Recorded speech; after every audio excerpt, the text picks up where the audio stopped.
네, 우리가 지난 시간 은혜의 통치라는 제목으로 말씀을 함께 나눴습니다. 의로 여겨졌다라는 것은 어떤 감성적인 것이 아니라 내 기분의 상태에 따라서 뭔가 달라지는 것이 아니라 그것은 이미 확정되어 있는 팩트이기 때문에 내 상태와 상관없이 하나님이 나를 의롭다 여기셨고, 그렇기 때문에 내가 뭐 연약하고 내가 부족할 수 있지만 그 상태는 변함이 없다. 하나님은 여전히 나를 포기하지 않으시고 여전히 나를 사랑하신다라는 것을 우리가 함께 보았습니다.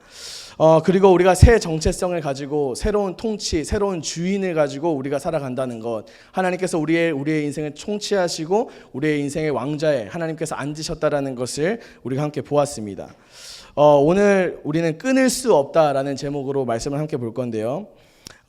이전에 어떤 내용이 있었는지, 오늘 이 본문 말씀이 있기 전까지 어떤 내용이 있었는지를 함께 살펴보고자 합니다. 로마서 7장에서는요, 바울은 인간의 깊은 한계를 바라보면서 절규하면서 고백합니다. 7장 19절 말씀인데요, 함께 보겠습니다. 함께 읽습니다. 시작. 내가 원하는 바 선은 행하지 아니하고 도리어 원하지 아니하는 바 악을 행하는도다. 그러니까 내 육신은 원하는 것이 하나님을 따라 살고 싶고 하나님과 동행하고 싶지만 내가 원하지 아니하는 바 악을 행하는 내 안에서의 싸움이 계속해서 있다는 것입니다. 그리고 나서 이 사도 바울의 고백이 어떻게 끝나는가 하면 7장 24절 말씀인데요, 같이 읽습니다. 시작. 오호라 나는 곤고한 사람이로다. 이 사망의 몸에서 누가 나를 건져내랴. 아멘. 이런 탄식이 터져 나오는 것입니다. 오호라, 난 어쩔 수 없는 사람이구나. 나는 어쩔 수 없이 이렇게 죄 지을 수밖에 없는 연약한 인간이구나 라는 사도 바울의 탄식과 이 절규가 터져 나오는 것입니다. 그런데 여러분, 이 7장 이 다음 25절 말씀에 보면 어떻게 시작하냐면 내가 주 하나님께 감사하다 이렇게 이야기합니다. 너무 맞지 않잖아요, 그죠? 이렇게 난 어쩔 수 없는 인간이구나, 난 안 돼, 난 역시 안 돼라고 끝나야 되는데 이 마무리가 난 하나님께 너무 감사하다라고 끝난다는 것입니다. 왜 그렇게 시작되냐 하면, 왜 그렇게 끝나냐 하면 8장 1절 말씀을 함께 볼까요? 같이 읽겠습니다. 시작. 그러므로 이제 그리스도 예수 안에 있는 자에게는 결코 정죄함이 없나니. 그러니까 이것은 단순한 위로가 아니라 사도 바울이 왜 감사하다라고 끝나냐 하면 이 8장에서 시작되는 이 새로운 단계, 이전까지 내가 연약한 인간이지만 하나님이 나를 정죄하지 않으시는구나, 하나님이 나를 의롭다 하셨구나 라는 그 확신을 믿기 때문에 나는 어쩔 수 없는 인간, 난 연약하고 나는 부족하지만 오케이, 하나님이 나를 의롭다 하셨지 라는 그 감사가 터져 나오는 것입니다. 이것은 단순한 위로가 아닙니다, 여러분. 죄와 사망의 권세 아래에 있던 우리의 인생에 선포된 하나님의 판결입니다. 판결. 이제는 그 어떤 법정에서도, 그 어떤 사람도, 그 어떤 권세도 우리를 죄인이라고, 너는 안 된다고, 너는 그렇게밖에 살 수 없다라고 한계 짓고 규정질 수 없다라는 것입니다. 왜? 하나님께서 우리의 인생을 의롭다라고 여기셨기 때문입니다. 그러니까 그리스도 안에 있는 사람은 결코 정죄함을 받을 수 없다는 거죠. 8장 2절 말씀 한번 볼까요? 같이 읽습니다. 시작. 이는 그리스도 예수 안에 있는 생명의 성령의 법이 죄와 사망의 법에서 너를 해방하였음이라. 아멘. 여러분, 더 이상 죄의 종살이가 아니라 하나님의 자녀로, 입양된 존재로 우리를 살게 하셨다는 것입니다. 그러니까 우리 안에 있는 그 생명의 성령의 법, 우리가 예수님을 시인하고 예수님을 바라보고 예수님을 믿으며 나아갈 때 우리 안에 있는 그 생명의 성령의 법이 우리 안에 있는 그 죄와 사망의 법에서 우리를 자유하게 한다, 해방하게 한다라는 것입니다. 그래서 우리는 하나님을 향해 감히 아빠, 아버지라고 고백할 수 있는 것이죠. 8장 15절 말씀인데요, 같이 한번 읽어보겠습니다. 시작. 너희는 다시 무서워하는 종의 영을 받지 아니하고 양자의 영을 받았으므로 우리가 아빠, 아버지라고 부르짖느니라. 아멘. 그러니까 우리가 이제는 다시 무서워하는 종의 영, 우리가 죄의 그 종노릇하고 죄에 매여서 사로잡혀서 살아가는, 죄가 우리의 주인인 양, 죄가 우리의 왕노릇하는 것이 아니라, 그 영을 따라가는 것이 아니라 하나님 아버지가 우리를 바라주셨기 때문에, 예수 그리스도를 통해서 우리가 하나님께로 입양되었다, 그 양자의 영을 받았기 때문에 우리가 하나님을 아빠, 아버지라고 고백할 수 있다는 것입니다. 여러분, 이 얼마나 대단한 선포입니까? 우리가 감히 하나님을 아버지라고 부를 수 있게 되었다는 것입니다. 여러분, 우리는 이전까지 단절된 삶을 살았습니다. 죄 때문에 하나님과 우리 사이가 가로막혀 있어서 내가 하나님을 향해서 나아가고 싶어도 나아갈 수 없고, 하나님께서 우리를 붙잡고 싶으셔도 붙잡을 수 없는 그 죄의 단절 가운데 있을 때 하나님이 우리를 그 자리에 내버려 두지 않으시고 예수 그리스도를 십자가에 못 박으시고 모든 물과 피를 쏟으심으로 말미암아 그 죄의 문제를 해결하시고 우리를 아빠 아버지라고 부를 수 있는 자격을 허락하셨다는 것입니다. 여러분, 뿐만 아니라 바울은 우리의 시선을 미래로 향하게 합니다. 지금 겪는 고난은 여러분 결코 작지 않습니다. 눈물과 탄식으로 가득한 현실입니다. 그러나 그는 담대하게 말합니다. 18절 말씀인데요, 같이 읽어보겠습니다. 시작. 생각하건대 현재의 고난은 장차 우리에게 나타날 영광과 비교할 수 없도다. 그러니까 사도 바울은 이 땅에서의 겪는 아픔, 그것은 잠시뿐이다 라는 걸 말하고 있는 것입니다. 하나님의 영광은 영원하지만 이 땅에서 우리가 겪는 그 고통과 고난은 잠시뿐이라는 것을 짚고 있다는 것입니다. 그리고 그 영광을 향해 그 가는 여정 가운데 우리는 여전히 연약하고 우리는 여전히 무너진다는 것입니다.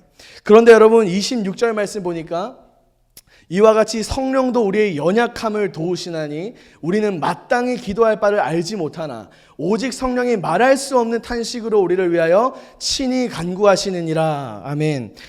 우리는 연약합니다. 우리는 그 영광 가운데로 가는 그 여정 가운데 연약해서 계속해서 넘어지고 쓰러지고 그것을 반복하지만 우리는 연약하지만 성령께서 우리를 도우신다는 것입니다.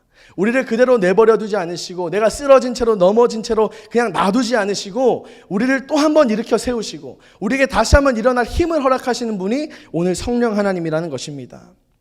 그리고 그 성령 하나님께서 우리의 기도를 하나님의 뜻 안에 맞추어서 기도해 주신다는 것입니다.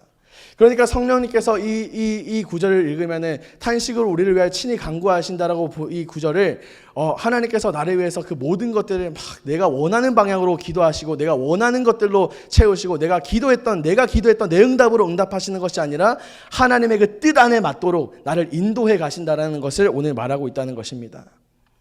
우리가 넘어질 때 붙들어 주시고 길을 잃을 때 인도해 주시고 우리의 그 작은 시름조차도 하나님의 뜻 안으로 올려드린다는 것입니다.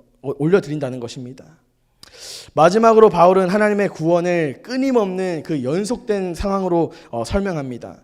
29절에서 30절 말씀인데요, 같이 한번 읽어보겠습니다. 하나님이 미리 아신 자들을 또한 그 아들의 형상을 본받게 하기 위하여 미리 정하셨으니 이는 그로 많은 형제 중에서 맏아들이 되게 하려 하심이니라. 또 미리 정하신 그들을 또한 부르시고 부르신 그들을 또한 의롭다 하시고 의롭다 하신 그들을 또한 영화롭게 하셨느니라. 아멘. 하나님은 우리를 미리 아셨고 그 아신 자들을 미리 정하셨고 정하신 자들을 부르시고 부르신 자들을 의롭다 하시고 의롭다 하신 자들을 영화롭게 하시는 이 연속된 이 구원의 여정이 있다는 것입니다. 이 구원의 사슬은 인간의 실수와 실패로 끊어지지 않습니다. 그러니까 내가 연약하다고 해서 내 상태가 좀 메롱이라고 해서 이 구원의 이 과정이 끊어지지 않는다는 것입니다. 왜냐하면 하나님께서 우리를 이미 의롭게 여기셨기 때문입니다. 땅땅땅 법정에서 판결이 났다는 것입니다. 하나님의 주권적인 은혜는 우리의 인간의 연약함보다 더 크고 강력합니다. 내가 연약한 것은 하나님의 그 주권적인 은혜 앞에서 아무것도 아닌 것이 됩니다. 하나님께서 나를 의롭다 하셨기 때문에 우리의 삶에 문제가 없는 것입니다. 이 말씀은 당시 로마에 살던 그리스도인들에게는 더욱 절실한 복음이었습니다. 그들은 제국의 수도 한가운데 살았는데 로마 사회는 황제 숭배가 퍼져 있었고 기독교는 아직 미약한 소수 종파에 불과했습니다. 유대인 출신 성도들과 이방인 출신 성도들 간에는 이 긴장감이 끊임없이 있었고 문화적인 긴장과 갈등이 계속되었으며 정치적으로는 점점점 박해가 시작되고 있었습니다. 네로 황제의 대대적인 박해는 시작되지 않았지만 이미 그리스도인으로 산다는 것 자체가 세상 권력과는 상반되는 개념이기 때문에 충돌할 수밖에 없었다는 것입니다. 그렇게 바울의 메시지는 추상적인 거라 되게 뚱그름 잡는 소리가 아니었고 생존과 신앙 이 사이에서 씨름하던 성도들에게 살아있는 약속으로 그들에게 다가왔다는 것입니다. 여러분, 정죄함이 없다라는 이 선언은 로마 황제의 법정에서 나오는 선포보다 하나님의 그 크신 판결을 상기시킨다는 것입니다. 현재의 고난은 장차 나타날 영광과 비교할 수 없다. 여러분, 이 말씀이 그들의 불확실한 그 미래 가운데서 흔들리지 않게 붙드는 믿음의 닻이 되었다는 것입니다. 그리고 누가 우리를 그리스도의 사랑에서 끊으리요 라고 하는 이 마지막 선포가 세상의 칼과 박해 앞에서도 그들이 굴복하지 않을 수 있는 힘을 허락했다는 것입니다. 여러분, 바울은 이렇게 희망을 선포하면서 단순히 그냥 기분 좋은 말, 네가 오늘 하루 그냥 힘내서 살아갈 수 있는 어떤 화이팅 정도의 이야기를 하는 것이 아닙니다. 그는 실제적인 이야기를 하고 있는 거예요. 인생이라는 법정에 서 있는 우리 앞에서 대적과 고발, 그것으로 정죄의 소리가 끊임없이 들려오는데 그 바울은 그 소리 하나하나에 단호하게 오늘 대답하는 것입니다. 너는 잘못됐어. 너는 그 정도밖에 안 되는 사람이야. 너 정말 하찮은 인간이야. 라는 그 우리를 계속해서 참소하고 찔러대는 그 소리 앞에서 오늘 사도 바울이 단호하게 대답합니다. 정죄할 수 없다. 끊을 수 없다. 그리고 우리는 이길 수밖에 없다. 이 세 가지를 오늘 말하고 있습니다. 이것이 오늘 본문이 전하는 세 가지 확신인데요. 이제 이 말씀을 하나씩 우리가 살펴보기를 원합니다. 첫 번째, 정죄할 수 없다입니다. 여러분, 바울은 오늘 본문에서 법정의 장면을 떠올리게 합니다. 누가 우리를 대적하리요? 누가 능히 고발하리요? 누가 정죄하리요? 라는 본문의 말씀이 있습니다. 31절 한번 볼까요? 31절부터 34절까지인데요. 31절 먼저 한번 읽어보겠습니다. 시작. 그런즉 이 일에 대하여 우리가 무슨 말 하리요? 만일 하나님이 우리를 위하시면 누가 우리를 대적하리요? 쭉 읽을게요. 자기 아들을 아끼지 아니하시고 우리 모든 사람을 위하여 내주신 이가 어찌 그 아들과 함께 모든 것을 우리에게 주시지 아니하겠느냐? 누가 능히 하나님께서 택하신 자들을 고발하리요? 의롭다 하신 이는 하나님이시니 누가 정죄하리요? 죽으실 뿐 아니라 다시 살아나신 이는 그리스도 예수시니 그는 하나님 우편에 계신 자요 우리를 위하여 간구하시는 자신이라. 아멘. 그러니까 사도 바울은 말하고 있습니다. 누가 우리를 대적할 수 있니? 누가 우리를 고발할 수 있니? 누가 우리를 정죄할 수 있니? 라는 이 질문을 말하고 있습니다. 인생이라는 그 법정 앞에서 우리를 향해 끊임없이 대적의 고발과 대적의 그 참소 앞에서 사도 바울이 단호하게 말합니다. 이 모든 사건은 아직 진행 중인 사건이 아니라 지금도 여전히 판결 싸움 중인 그런 사건이 아니라 이미 판결이 완료된 싸움이라는 것을 사도 바울이 말하고 있다는 것입니다. 누가 정죄할 수 있니? 하나님이 의롭다고 하셨는데. 누가 우리를 죄인이라고 말할 수 있니? 누가 너를 이 정도밖에 안 되는 인간이라고 말할 수 있니? 하나님이 우리를 의롭다고 하시는데, 하나님이 우리를 귀하다고 하시는데 라고 사도 바울이 말하고 있는 것입니다. 하나님이 우리를 위하시면 누가 우리를 대적하리요? 라고 말합니다. 여기서 위하신다라는 말은 헬라어로 휘페르라는 단어입니다. 휘페르라는 말은 어떤 의미가 있냐면 대신하여 또는 우리 편에서 우리를 위하여라는 의미가 있습니다. 하나님은 그러니까 멀찍이 우리가 넘어질 때 저 뒤에서 구경하시는 분이 아니라는 겁니다. 하나님이 우리가 넘어지고 지치고 대적과 그 고발과 참소가 있을 때 하나님이 한번 힘내봐, 한번 일어서봐, 화이팅 화이팅, 힘내라 힘내라 이렇게 하시는 분이 아니고 그 가운데 우리 편에 서셔서 우리를 위해서 말씀하시고 우리를 위해서 지키시고 우리를 위해서 일하시는 분이 바로 하나님 아버지라는 것입니다. 법정 안에서 우리의 편에 서 계시는 분이 바로 하나님 아버지라는 것입니다. 여러분, 이 사실 하나만으로도 모든 대적, 모든 고발은 무효화됩니다. 아멘입니까?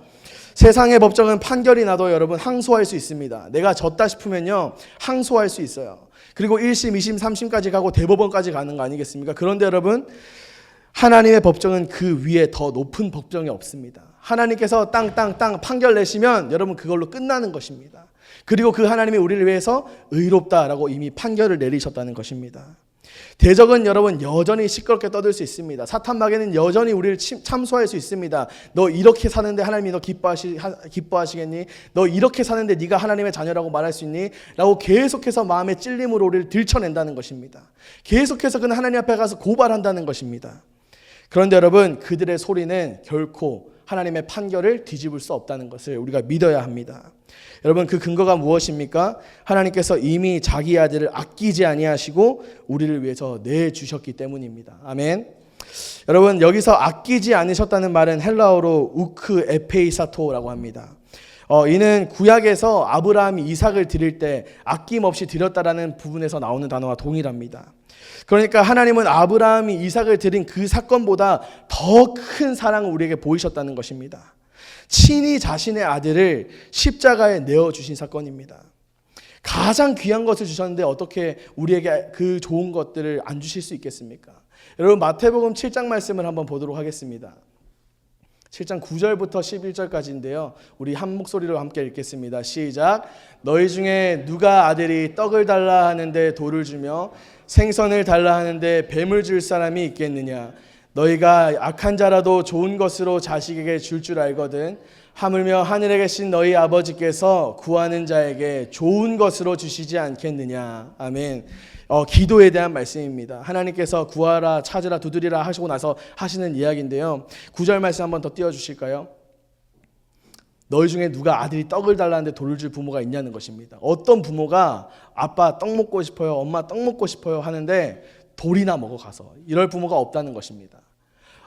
내가 생선 먹고 싶어요 하는데 야, 저기 풀밭에 가니까 뱀 많더라, 뱀 잡아 먹어라, 이러는 사람이 없다는 것입니다.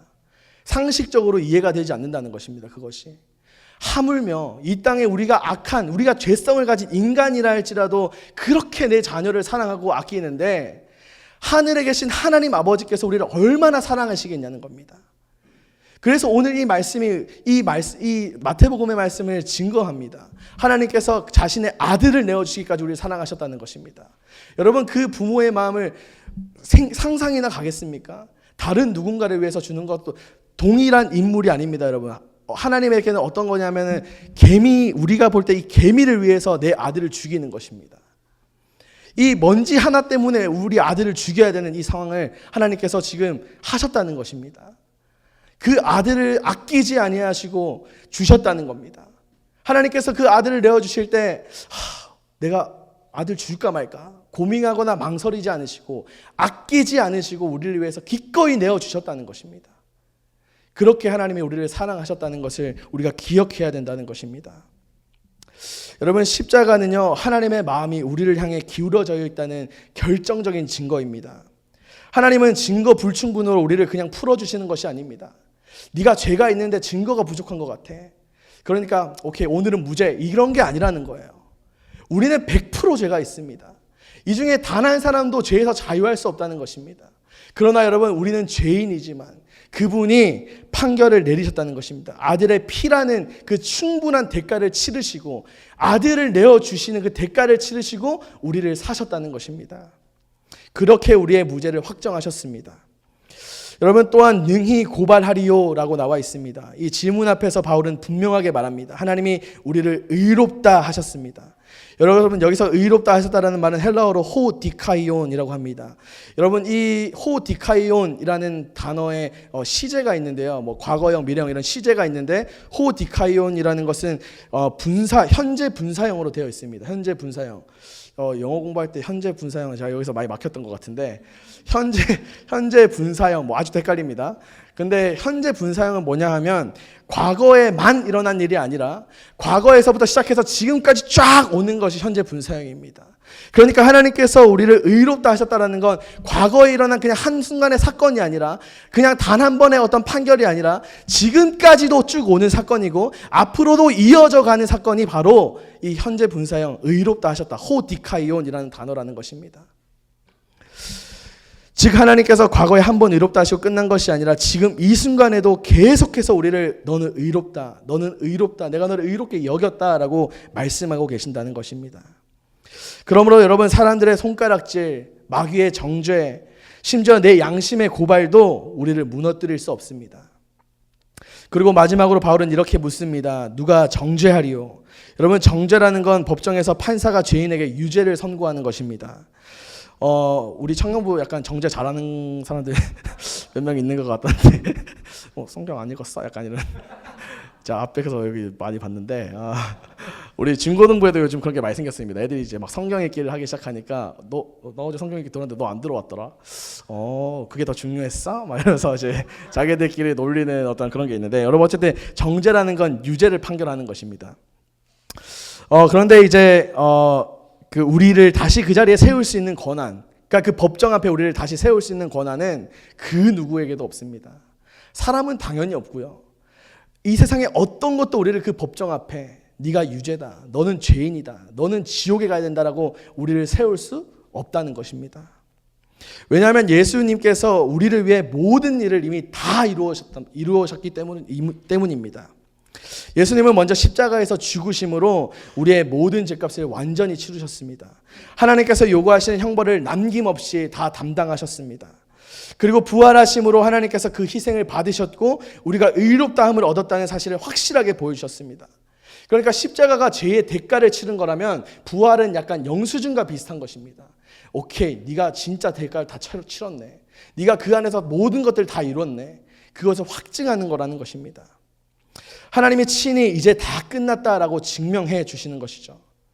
또한 예수님은 하나님의 보좌 우편에 앉으셨습니다. 여러분, 이것은 단순한 위치의 문제가 아닙니다. 여러분, 고대 법정에서 판결이 확정되면 온 회중 앞에서 공적으로 선포되듯이 주님이 보좌에 앉으신 것은 우리의 구원이 하늘 법정에서 공식적으로 선포되고 보장되었다라는 것을 의미합니다. 그러니까 이 땅에 누구도 우리에게 너는 유죄야, 너는 죄인이야, 넌 지옥에 가야 되라고 말할 수 없다는 것입니다. 마지막으로 예수님은 지금도 우리를 위해 간구하십니다. 변호사가 법정에서 피고인을 위해 계속해서 말하듯이 주님은 이 순간에도 하나님 앞에서 하나님, 이 자녀는 깨끗한 자녀입니다. 이 자녀는 예수님의 피로 씻음 받았습니다라고 말하고 있다는 것입니다. 여러분, 요한계시록 12장 10절 말씀 보면요, 내가 또 들으니 하늘에 큰 음성이 있어 이르되 이제 우리 하나님의 구원과 능력과 나라와 또 그의 그리스도의 권세가 나타났으니 우리 형제들을 참소하던 자 곧 우리 하나님 앞에서 밤낮 참소하던 자가 쫓겨났다라고 되어 있습니다. 여러분, 여기서 참소라는 건 찔러대는 것을 의미하고 고발하는 것을 의미합니다. 그러니까 마귀가 계속해서 하나님 앞에 가서 얘는 안 돼요, 하나님. 얘는 오늘 이런 죄 지었어요. 얘가 어제 뭐 했는지 아시죠?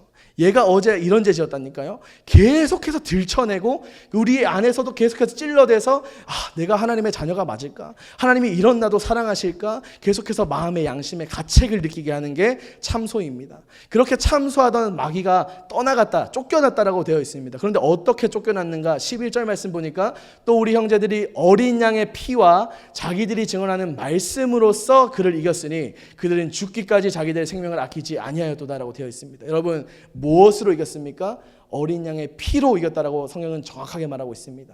내가 잘나서가 아니고 내가 힘이 있어서가 아니라 그 참소 앞에서 나는 자격 없지만, 나는 또 넘어지고 또 죄인인 거 나도 알지만 예수님께서 이미 치러놓으신 그 피의 대가로 우리가 이미 그 참소에서 승리했다라는 것입니다. 아멘. 여러분, 그러니까 그 누구도 여러분을 정죄할 수 없습니다. 여러분, 법적으로는 이중처벌 금지라는 것이 있습니다. 같은 사건을 두 번 심판하지 못한다는 것입니다. 마찬가지로 예수 그리스도 안에 있는 우리는 이미 하나님의 법정 앞에서 무죄가 되었습니다. 그러므로 사탄이 아무리 고발해도, 사람들이 아무리 손가락질해도, 심지어 내 양심이 나를 정죄한다 할지라도 그 모든 정죄는 무효입니다. 여러분, 그 권한 자체가 없는 것입니다.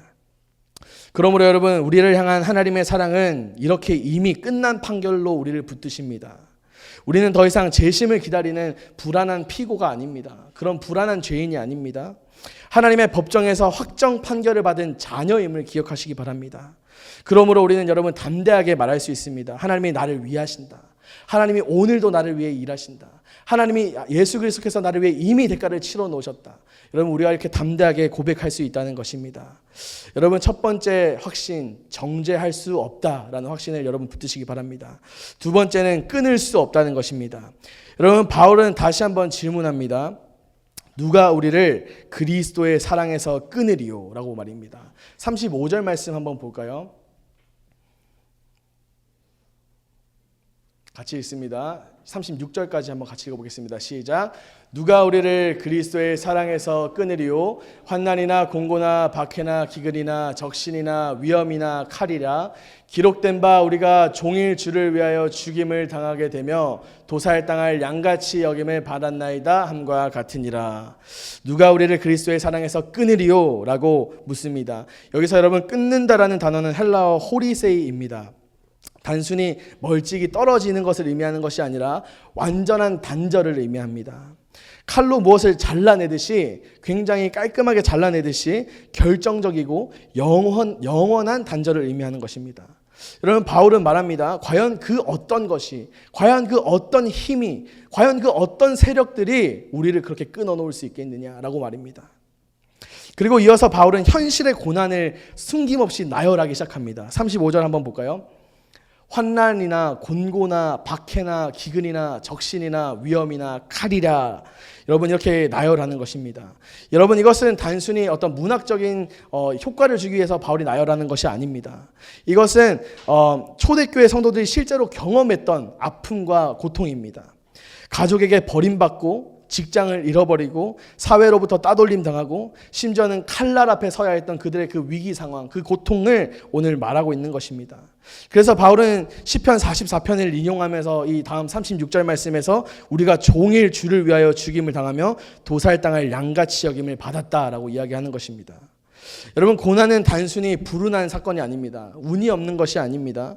하나님을 붙들었기 때문에 여러분 더 선명해지는 현실이었습니다. 그 당시에는 고난은 하나님을 떠난 결과가 아니라 하나님을 믿고 따랐기 때문에 나타나는 것이 고난이었다는 것입니다. 그렇다면 여러분 고난은 하나님의 사랑이 우리를 버렸다라는 증거일까요? 그렇지 않다는 것입니다. 고난 속에서 우리는 하나님의 사랑을 더 잘 발견할 수 있다는 것입니다. 하나님의 사랑이 여전히 우리와 함께 하신다라는 증거가 바로 고난이라는 것입니다. 고난은요 여러분 사랑이 없는 것을 나타나는 것이 아니라 하나님의 사랑이 우리가 동행하는 것을 증거합니다. 우리가 흔들리고 넘어질 때도 여러분 그리스도의 사랑은 포기하지 않고 우리를 붙드신다는 것입니다. 우리의 믿음은 약해질 수 있고 우리의 믿음은 흔들릴 수 있지만 그리스도의 사랑은 결코 약해지지 않고 흔들리지 않는다는 것입니다. 우리가 무너져도 그분의 사랑은 손을 내밀어 우리를 다시 일으키시는 사랑이라는 것입니다. 여러분 사랑은요 여러분 단순히 기분 좋은 감정이 아닙니다. 이 세대가요 사랑을 유튜브로 배우고 드라마로 배워요. K-드라마에 나오는 사랑은 이 세상에 없는 거 여러분 다 아시죠? 프로포즈 하셨으니까 다 아시죠? 이 유튜브와 드라마에 나오는 사랑은 없습니다. 오직 하나님의 사랑이 진짜 사랑임을 여러분 기억하시기 바랍니다. 사랑은 단순히 기분 좋은 경험이 아니라 감정이 아니라 사랑은 끝까지 포기하지 않는 것을 의미합니다. 내가 더럽고 내가 추하지만 그 모습마저도 하나님이 사랑하셨기 때문에 우리가 살아있는 것입니다. 내가 와이프랑 결혼했는데 내 와이프의 안 좋은 부분 잘 없긴 하지만 있는데 내가 그 부분까지 사랑하기 때문에 결혼하는 것입니다. 저에게는 아주 안 좋은 부분들이 많습니다. 성격이 안 좋고 막 게으르고 막 이런 부분들 그렇지만 와이프가 저를 사랑하기 때문에 결혼한 것입니다. 그렇기 때문에 여러분 사랑은 끝까지 포기하지 않는 것을 의미합니다. 부모가 자녀를 사랑하기 때문에 포기하지 않습니다. 제가 사고 칠 때 저희 엄마가 저에게 가장 많이 했던 말이 뭐냐면 나는 네가 사람을 죽여도 난 네 편이야. 세상 사람 다 널 버려도 난 네 편이야. 여러분 전 이 말을 중3 때 들었는데 아직도 기억합니다. 부모는 자녀를 포기할 수 없듯이 하나님의 사랑은 자녀를 포기할 수 없는 그 사랑, 포기하지 않는 사랑이 바로 하나님의 사랑이라는 것입니다. 하나님의 사랑은 우리가 실패할 때도 포기하지 않고 우리를 붙드십니다. 그러므로 여러분 고난이 길어지고 깊어질수록 우리는 여러분 이렇게 고백할 수 있어야 됩니다. 하나님의 사랑이 떠난 것이 아니라 하나님의 사랑이 내 등 뒤에서 나를 바치고 있구나. 나를 지탱하고 있구나 라는 것을 기억해야 합니다. 그러나 여러분 우리의 입술은 고난이 닥치면 종종 이렇게 이야기하죠. 왜 나에게 이런 일이 생기나? 왜 하필 나에게 이런 일이 생기나? 이렇게 우리가 이야기하곤 합니다. 바울은요 여러분 이 왜 나에게 이런 일이 생기나 이 고난에 대한 반응을요 바꿔버립니다. 질문을 바꾸는데 왜에서 누가? 라고 말입니다. 누가 우리를 그리스도의 사랑에서 끊을까? 이 고난이 있는데 이 고난 속에서 이 문제가 뭘까? 왜 이럴까가 아니라 오케이 이 고난이 있네. 이 고난 속에서 누가 우리를 끊을 수 있을까? 하나님이 나를 사랑하시는데 이 사랑을 누가 끊을 수 있을까라는 질문을 바꿔버린다는 것입니다. 사건의 이유, 원인에만 매달리지 않고 사건 너머에서 여전히 우리와 함께 하시는 하나님 아버지 예수 그리스도를 바라보는 것입니다. 사건은 흔들릴 수 있습니다. 내 상태는 흔들릴 수 있습니다. 그러나 여러분 그분의 사랑은 변함이 없습니다. 상황이 바뀔 수 있고 사람은 바뀔 수 있지만 주님의 사랑은 영원히 우리를 붙든다는 것입니다. 그러므로 여러분 고난이 닥칠 때마다 고백하십시오. 지금 느끼지 못해도 내 안에 하나님의 사랑이 있다. 하나님이 나를 지금도 붙잡고 계신다. 스스로에게 선포하시기 바랍니다. 여러분, 이것이 끊을 수 없는 사랑의 확신입니다. 끊을 수 없다. 그 누구도 끊을 수 없다라는 확신이 우리 안에 있어야 한다는 것입니다. 세 번째는 이길 수밖에 없다입니다. 여러분, 이제 바울은 절정의 그 결론으로 향하는데요. 37절 말씀 한번 같이 읽어보겠습니다. 같이 읽습니다. 시작. 그러나 이 모든 일에 우리를 사랑하시는 이로 말미암아 우리가 넉넉히 이기느니라. 아멘. 여러분, 여기서 넉넉히 이긴다라는 단어는 휘페르니코멘입니다. 이것은 단순히 아슬아슬하게 이렇게 못 이길 것 같은데 이기는 이 정도를 말하는 것이 아닙니다. 이건 여러분 상황 자체를 뒤집어 버리는 것입니다. 그러니까 이거는 초과해서 내 능력을 초과해서 이겨버리는 것이 넉넉히 이긴다라는 단어입니다. 마치 여러분 운동장에서 점수차로 상대를 완전히 압살해버리는 것처럼 바울은 여러분 지금 말하고 있는 것입니다. 믿는 자의 삶의 고난 속에서도 겨우 버티고 겨우겨우 그냥 어떻게 하다 보니까 이기는 삶이 아니라 하나님이 우리를 위하시기 때문에 그리스도의 사랑 안에서 우리가 넉넉하게 이길 수 있다라는 것을 오늘 사도 바울이 말하고 있습니다.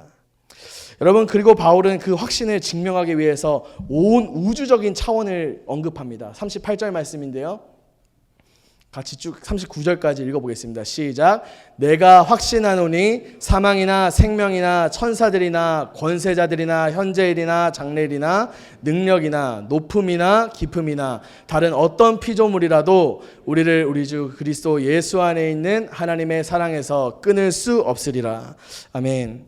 사망도 생명도 천사들도 권세자들도 현재일도 장래일도 능력도 높음이나 깊음이나 그 어떤 피조물도 끊을 수 없다라는 것을 이야기하고 있습니다. 이 목록은요, 여러분 아까 똑같이 환난에 대해서 이야기하는 것처럼 어떤 문학적인 나열을 하는 것이 아닙니다. 바울은 우리를 흔들고 두렵게 만드는 그 모든 힘들을 지금 나열한 것입니다. 인간이 가장 두려워하는 죽음조차도 우리를 끊을 수 없다라고 이야기하는 것입니다. 우리가 가장 붙들고 싶어하는 그 생명조차도 우리를 끊을 수 없다라고 이야기하는 것입니다.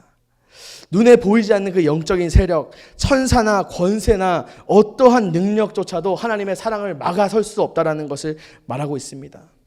그리고 이 다음에 나오는 현재의 고난, 이것은 무엇을 의미하냐면 시간적인 차원을 의미합니다. 그러니까 하나님의 사랑을 이 시간적인 차원이 우리를 방해할 수 있냐, 현재와 과거, 미래, 여러분 장래의 불확실성이 우리의 사랑을 막을 수 있냐, 그럴 수 없다라고 지금 사도 바울이 말하는 것입니다.